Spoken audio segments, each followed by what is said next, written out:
All right. Well, appreciate you guys sticking around. It's one of those good problems to have when you have to wait to the end of the draft to make a selection. But needless to say, we're excited to add Felix to this roster. And just want to first give a shout out to the amazing fans that filled the streets downtown. What an awesome sight. What an awesome night for Kansas City. All the feedback I got from all the NFL members downtown working this game, they couldn't be more excited for the turnout tonight. And again, quite an exciting night for us, and excited to add Felix to this roster. And with that, I'll take your questions. What was the conversation like when you first, called him and, he sees one area draft coming up on his caller ID? Oh, no, he was super excited. And, it's one thing, obviously, just to get drafted in the NFL, but then to have a local kid to get that call on draft night while the draft being held in Kansas City, needless to say, he was really excited. And, obviously the conversation went really well. Brett, what jumps out to you as a prospect looking at him over the last 2 years? Yeah, well, you had a chance to see him, obviously, for playing right down the road there in Manhattan. But, one of the younger guys in the draft, too, I think he's just turned 21. And, he's done nothing but grow and develop, throughout the last couple of years. And, we're excited for Steve and for Joe Coleman to get their hands on him now and continue that growth and trajectory uphill. But, again, anytime you can add a premium position, one of the youngest players in the draft, and have that to work with for a long time is something we're excited about. You guys rotate your linemen a lot. Just how confident are you that, like, maybe day one you can get into that regular rotation? Yeah, no, I feel real good, especially about not just the prospect, but the coaching staff we have. I mean, those guys, great teachers, great coaches, and we had an opportunity to spend a lot of time with Felix, again, being so close. So again, Joe's excited, Steve's excited, and I think he'll come right in here, and having him next to George now for the next handful of years is something that those guys will quickly develop a bond. They'll be a good 1-2 tandem for the next few years. Maybe Matt, when you guys got on the clock, was he the clear-cut top guy left on your board? Was there a group there that you had to choose? No, he was the top guy. And, we did have some calls. I think the coach mentioned that. It's a situation, though, when you have a guy that is, clearly the top guy left, and then, the calls that we had were, you're talking mid-40s. It's a long way away, and then you're going to end up just trading those picks to try to get back up and get a guy like Felix. So we thought, let's not get cute here. There's a guy we like, a position that we need, and we'll just go ahead and make the pick, and certainly glad we did. What about possibility of trading up earlier in the round?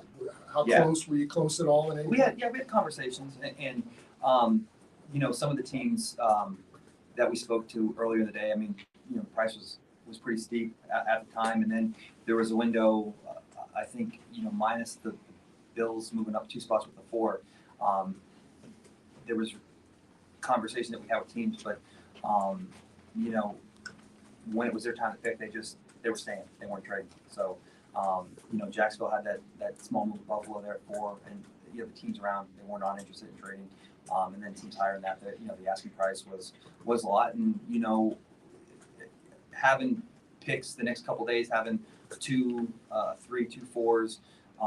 We still want to deal in volume here and want to get some good players, and we just thought it was the best to keep those picks and to have Arsenal the next few days. Right. You mentioned some of these. You mentioned just the premium position. Did you go into this draft saying you got to get an edge rusher in the first X amount of rounds or anything?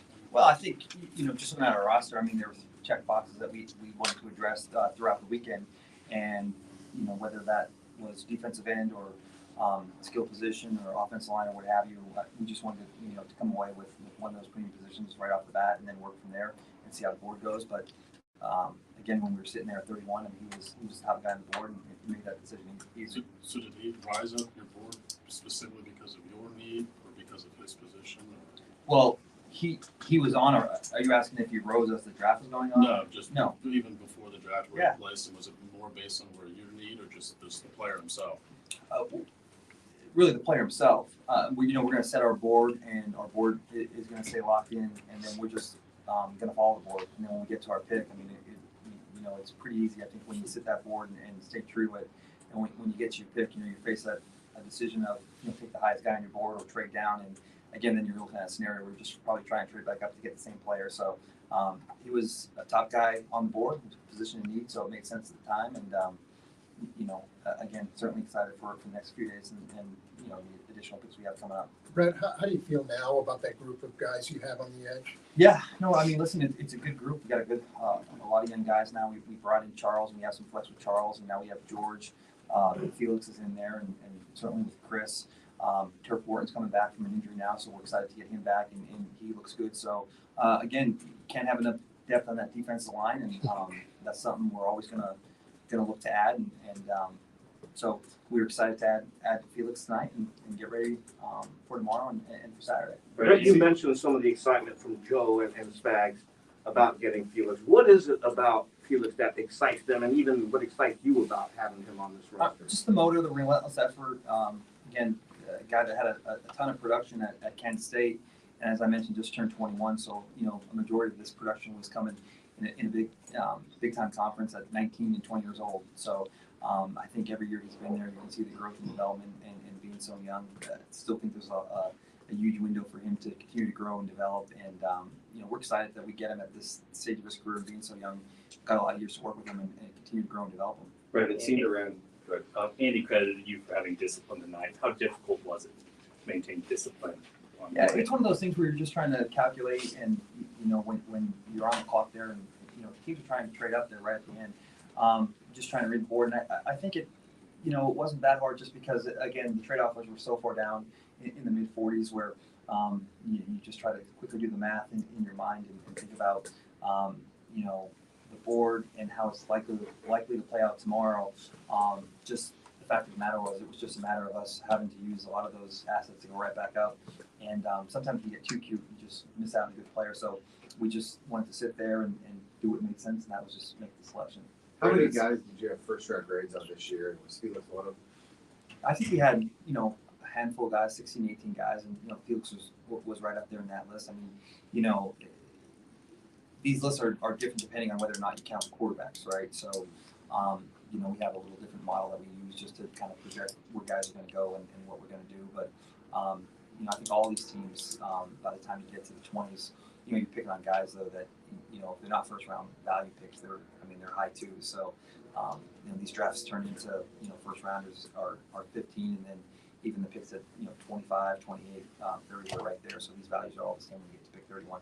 Fred, it seemed like around 20 there was that wide receiver run, and then a pretty meaty positional fit maybe for the Chiefs. That how did the strategy change maybe during that point? And was there temptation to maybe overspend and try to get someone in that window? Yeah, I mean, it like you said, Pete, the run was there with the wideouts there, and we had gotten out in front of that though, and I think we kind of knew where the market was, and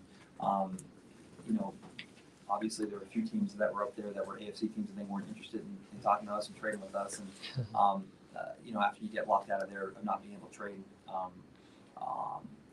then it comes into, we will do it, but it's going to be, the asking price is going to be even more than what you would think. So just one of those things that you just got to stay disciplined and know that the object is to fill out a deep, talented roster, and you have to work with the strength of numbers. And obviously our guys do a great job of identifying talent throughout the course of the draft. And so I think that's the part of just being disciplined there.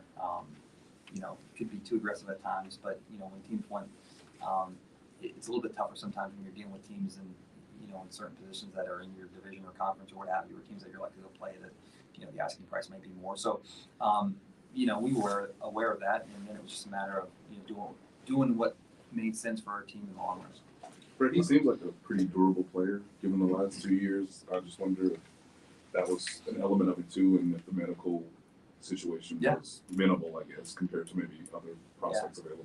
Durable, healthy, young, and again, a guy that plays a premium position, a guy that has continued to grow and develop, and again, had a lot of exposure of seeing him a ton and got a chance to meet with him on multiple occasions. Certainly that played into it. And again, a ton of production for a guy that really did both of that work at 19, 20 years old in those big-time conferences, going against some really good tackles the last couple of years. A lot of these guys have gotten drafted early and played early, and they've had success in the NFL. So, sky's the limit there. And, with our coaching staff, we're excited for him to come in here and continue this upward trajectory. Last one, Herb. Coach, not Coach. Brett, with first round in the books now, and you just reset your draft board for day 2 of the draft, What would you say your priorities are going 10. into day two, specific to wide receiver, and maybe even offensive tackle? Yeah, I think with, maybe Herb can make a case for other than linebacker. I think, again, I've been down this road a few times, and you may go into a season and thinking that you're good at the position. And then, a couple of years ago, I think our first Super Bowl run in 19, we lost 3 defensive ends, within a matter of 3 or 4 weeks. So you got to plan and prepare for a 20-game season, hopefully. And I think when you have that mindset, these guys that line up and start week 1, they never end up, being the same starting lineup week 17, 18, 19, 20 into the playoffs. So, other than positions, I think that we just have numbers and there's just not enough play time to go around. I think, anything's on the table with the offensive line, more defensive line, cornerbacks, receivers. And that's where I think you just stay true to the board when you have a guy that, when, the value fits where you're picking and, other than you can make a case for linebacker, I think anything enough to be on the table. Brett, last week I believe you mentioned about the wealth of defensive backs in this year's draft, and just listen to that from what you said. Obviously, you spent a lot of premium on defense and defensive backs last year. Is that still in your thought process a position of need as it relates to depth that you talked about just now? Well, I think it's an opportunity where it's one of those, premium positions, and I think you're going to find a lot of guys that are super talented and come in right away and not just make the team, but push for playing time. So anytime you have one of those positions and you have a lot of depth in numbers, and I don't think you discount, maybe you need another this or that, and then you have a guy that you think is, like tomorrow we're picking at 63, and there's a guy that, we felt is a second-round talent cornerback, and, he's on board. I think, you stay true to the board just like we did tonight. All right, thank you. Awesome. Thank you.